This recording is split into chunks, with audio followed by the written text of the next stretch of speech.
Diceritakan bahwa suatu ketika pernah terjadi peristiwa tentang seseorang yang diajak ke suatu tempat oleh orang tak dikenal. Ternyata yang mengajak adalah sosok gaib yang merubah wujudnya seperti layaknya manusia biasa. Ketika itu, ada seorang pemuda yang sedang membakar ikan hasil pancingannya di sungai. Ketika ia sedang sibuk menyalakan api, tiba-tiba ada perempuan cantik muncul dari seberang sungai. Perempuan itu lantas duduk di sebelah si pemuda. Sambil menanyakan beberapa hal sederhana tentang kehidupan sehari-hari, perempuan itu mulai merayu si pemuda. Seperti terhipnotis, pemuda itu menuruti saja apa maunya. Lantas diajaklah pemuda itu untuk duduk di batu besar di sungai. Sambil bercengkrama dan saling merayu, tanpa sadar pemuda itu ditawari untuk mampir ke rumah si perempuan. Tanpa ada penolakan, pemuda itu menurut saja saat digandeng tangannya. Mereka berjalan menyusuri sungai dan tiba-tiba saja sudah sampai di rumah perempuan cantik tersebut. Di rumah perempuan itu, ternyata sudah ramai orang yang sepertinya hendak melaksanakan hajatan. Suasana persis seperti di desa, ada yang jadi sinoman, ada yang masak di dapur, ada pula yang sibuk mengatur tamu undangan.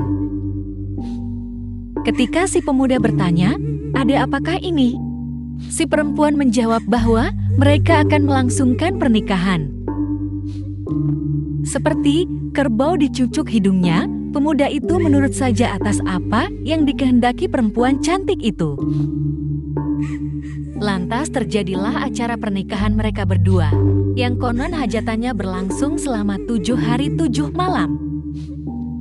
Ketika di hari ke-7, saat hajatan sudah selesai, si pemuda tiba-tiba teringat akan orang tuanya di rumah. Dia benar-benar lupa tidak mengabari tentang pernikahannya. Lantas dia meminta izin kepada perempuan yang sekarang sudah menjadi istrinya itu untuk menjemput orang tuanya. Perempuan itu dengan berat hati melepasnya, mengizinkan si pemuda untuk pulang. Lalu serta-merta seperti hilang kesadaran, tiba-tiba dia sudah tergeletak di seberang sungai, tepat di sebelah ia membakar ikan. Saat ia tersadar, dari desa terdengar sayup-sayup adzan duhur menggema.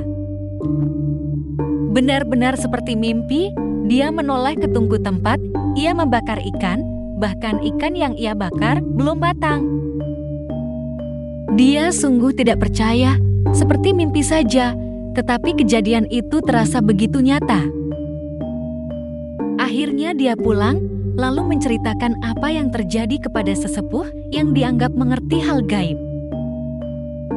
Konon, dia memang benar dibawa pergi ke alam gaib, tepatnya di alam peri. Dia dibawa karena sembarangan menangkap ikan terlarang yang ada di sungai tersebut. Dijelaskan pula bahwa perputaran waktunya juga berbeda, ibarat tadi dia membakar ikan saja belum sampai matang, tetapi di alam sana sudah sampai beberapa hari terlewati. Beruntunglah pemuda itu karena masih sempat tersadar karena ingat kedua orang tuanya, juga kebetulan waktu itu bersamaan dengan adzan yang konon mengganggu keadaan alam gaib tersebut.